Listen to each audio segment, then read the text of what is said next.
Well,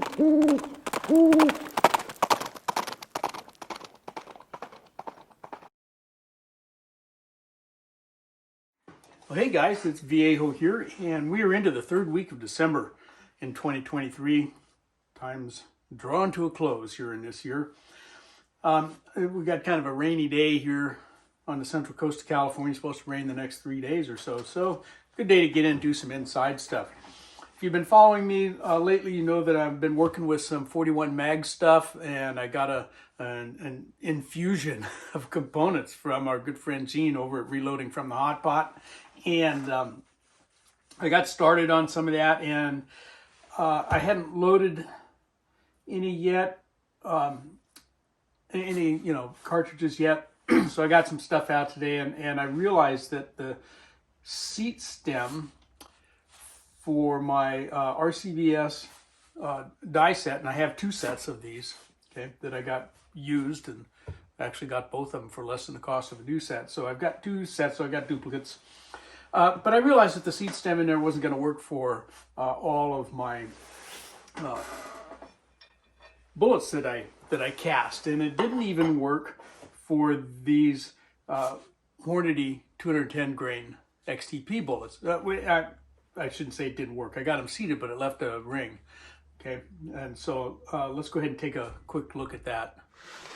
All right, so here we have the disassembled seating die from one of my RCBS die sets for the 41 mag, and here's the stem. As you can see, it's got a flat knee plat there, but the skirt surrounding that is really deep.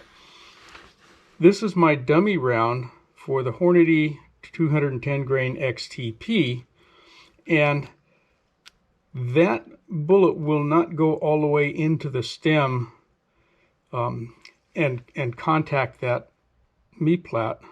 All right, and what happens then is, if you look closely, you can see a ring around there that's caused by this edge of the skirt right there. Well, that may or may not be a problem for you. You know, on a jacketed bullet like this, that little ring is not particularly problematic. It's not going to hurt the performance of the bullet at the ranges that I'm shooting at anyway, out maybe at a max 25 yards or so. It's not going to affect the bullet flight, but there's enough there that, it catches my thumbnail. Where it might become a problem is if you're using a plated bullet, and if that lip on there cuts through the plating, then that plating can come loose, and we'll end up maybe with some material, left in the barrel. If nothing else, then it's kind of squirted out the front, which we don't want that either.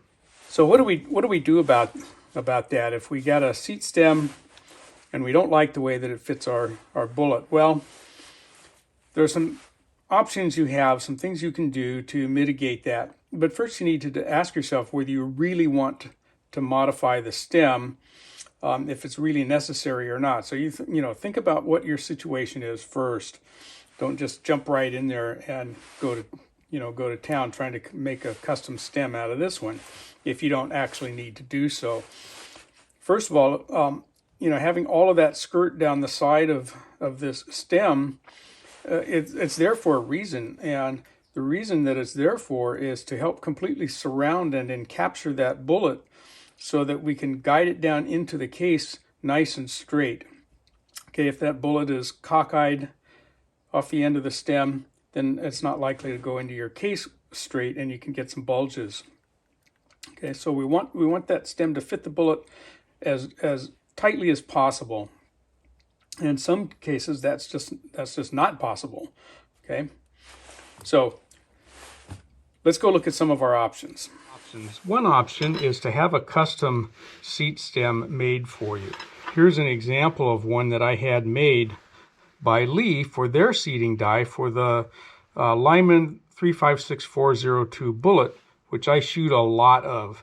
Lee's standard seat stem is very similar to this, but it doesn't fit, and it kind of does the same thing. It leaves a ring around my bullet. So I sent some powder-coated bullets off to Lee, and they made this stem that fits that bullet as powder coated, okay, and sized and powder coated, fits it exactly, okay. So I like that, but it's expensive. It was 20 bucks plus shipping, okay, so it's not cheap to have them do that. So that's one alternative. Another alternative is that we can make our own custom stem, and there's a couple different ways to do it. We're going to do one of those here in a minute, but we're going to fill this up with some hot glue, and we're going to stick that bullet down into the hot glue and create a custom stem for that bullet, and it will be for that bullet only. All right, so we'll do that here in just a second. And then the third thing is that I really need a stem that will be adaptable to all of my cast bullets, and what will work best is if I have just a flat me-plat stem. So I would want to take this edge off of there completely, take that whole lip off of there. All right, so I'm going to do that too. We're going to make a custom stem for this die using hot glue.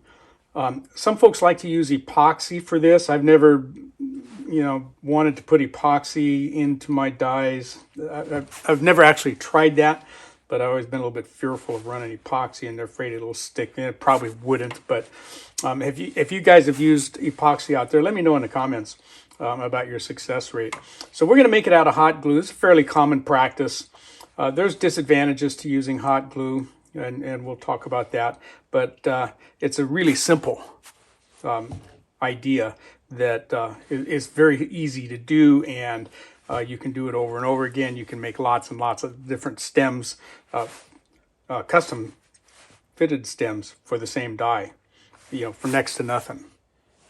Okay, to kind of get this started, I'm going to take a little bit of lubricant and kind of lubricate the end of this seating stem. Doesn't take much. Okay, I just got some 3-in-1 oil. You can use a little gun oil. And I'm also going to do the same thing to this bullet, okay, to act kind of as a release agent. All right. What I'm doing here is I've got my seating die body screwed into the press from the bottom up, just to kind of hold it steady so that I can easily dump my hot glue down in here. And I've got just a big old flat washer stuck on there to help catch any drips so that I don't get them all over the threads. And I've got the lock nut removed from the seating stem itself, and I'm going to run that into my die as far up as I can get it. Okay, there's no need in having to drop hot glue all the way down there. And I'm going to add a little bit more lubricant into the top of my die here. Okay, again, just with a Q-tip, so just kind of lubricating the edges of the die body there. Okay, get a little bit of oil on there to help keep the hot glue from actually sticking to the die body. All right, my glue is hot enough, so we're just going to run some hot glue down in there. Okay, we don't need tons and tons of it. Okay, we're not filling up the whole cavity there. Okay, and before it cools, we'll stick our bullet down into the die, kind of give it a good push, and I'm just going to let that set there for a while. Okay, now what I'm going to do is just kind of wiggle this a little bit, and it should come right out. There it comes. Okay, so there's what we have. Okay.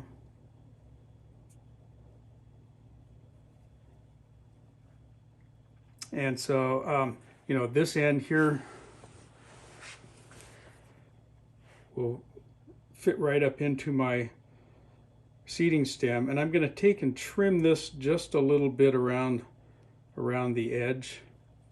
Okay. Oops, hit the camera. We'll just take an X-Acto knife and trim that just a little bit while it's still on that bullet. All right, so I went ahead and trimmed that guy up just a little bit with an X-Acto knife. Got this kind of the skirts trimmed off of there. But what I have now then is a insert that will fit right to the end of my existing seating stem. And what we'll do with this is when it comes time to load those XTP bullets again, Okay, I'll just take my dummy round, all right, and start that stem, oops, into there, okay, and just push it up in there. And those guys are rubbery enough that once it's all the way up in there, it'll stay there. Okay, but kind of if we look closely at what we got here, okay, all the way down to the dimple in the nose of the hollow point there, okay. So that's going to seat, you know, very nicely right over the top of that bullet and give us a good fit. Now, this stuff is hot glue, right? It's kind of spongy. And so over time, that's going to compress a little bit. You got to keep, at least I've found I have to kind of keep checking my overall length to be sure that I haven't deformed this or shortened it or whatever. But you most definitely are not going to mar your bullet with something like that, okay? And then I will just take a little plastic bag like this and store that and throw it right into my die box, okay? Okay, so we've looked at a couple different solutions to ill-fitting seating stems. We looked at the possibility of getting a custom seat stem made. Lee will do that for you if you have a Lee seating die. And then we made our own stem, okay, that would work with this particular bullet. And of course, you can do that for just about any bullet, okay. I'm going to show you a third way, and this is not necessarily recommended unless you've got a backup stem, which I do. I have 2 complete sets of RCBS dies, so I have another stem like this, and I want to keep one intact because this stem actually works pretty well with this Lee bullet for 41 mag. That goes in there, okay, and the Me-Plat up here is contacting the stem, you know, up inside the Me-Plat portion of the stem there, and it's fine, okay? That we're not rubbing the edges of that skirt there on our bullet at all. Okay, that's actually a pretty decent fit. So I would like to, you know, keep it, and if this was the only bullet I was going to cast, then that's just fine. But here's another bullet. This is an RCBS bullet, and this one doesn't fit. The Me-Plat is about the same size, maybe a little bit bigger than, it's a little bigger than the Lee, but not by a whole lot. But the ogive is different, okay? And the skirt is contacting the ogive of the bullet here before the Me-Plat sections meet. And that's going to leave a ring around the collar there and possibly shave up some lead. Okay, if it's a close fit, you know, and you're almost there, you can kind of chamfer the edges of that down a little bit, okay, using whatever tools and stuff you've got handy to do that with.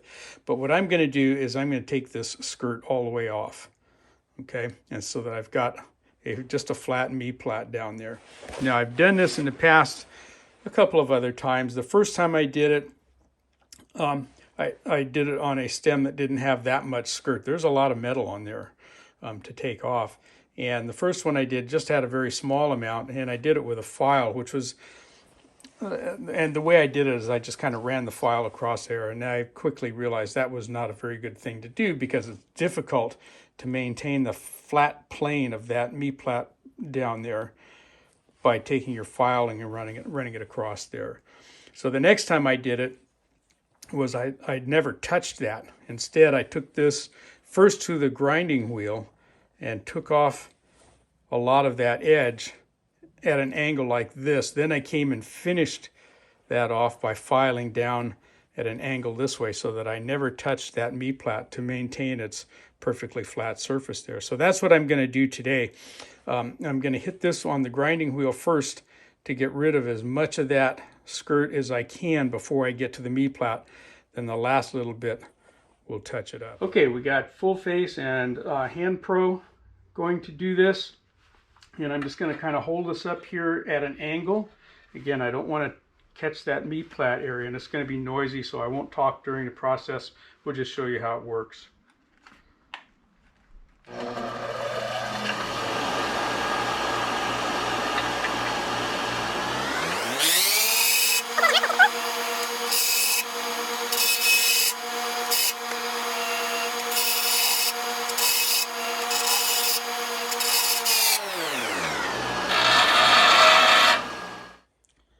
Okay, that's as far as I'm going to take that on the grinder. We're going to do the rest of this with a file. Okay, we're going to chuck this up in a vise with some rubber padding so that we don't booger up our threads.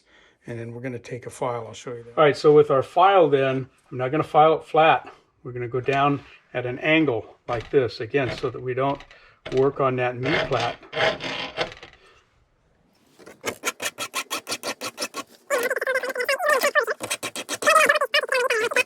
All right, I'm just going to do that until I get close to being down to the edge of the knee plat there. Okay, I'm almost down to the knee plat, so I'm going to use a little less aggressive file here to kind of get this dressed down the rest of the way.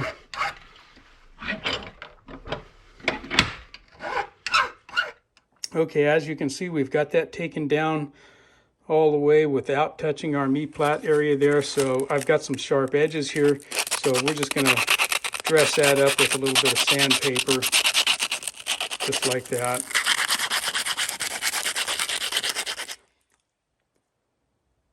And you can kind of get in here with your fingernail and drag it across there, and if you don't feel it catching anywhere, then you're not going to have a lip on there that's going to put a dent on your top of your bullet. All right, so now I've got one seat stem that's got a nice flat area on there, and you know, my wide knee plat bullets are all going to rest against that flat surface, and they're not going to wobble around in that seating die. All right, whereas a round nose that, you know, doesn't fit right can still move around. So they're all my flat nosed cast bullets are going to come up there and have a nice flat surface to rest against, and that's going to drive them down in there nice and straight. But I only did that because I have a duplicate seat stem from my other kit. You know, there's no going backwards on this one. Once you've done it, you've done it. So before you go attempt something like that, you may want to see if you can round up a spare seat stem first. Okay, there you go, guys. 3 different approaches to coming up with a custom seating stem that's not going to booger up your bullets. Hope you enjoyed that, got something out of it, maybe found a tip or two, something that you might be able to use in the future. But from the Viejo Bench, for now, that's all she wrote.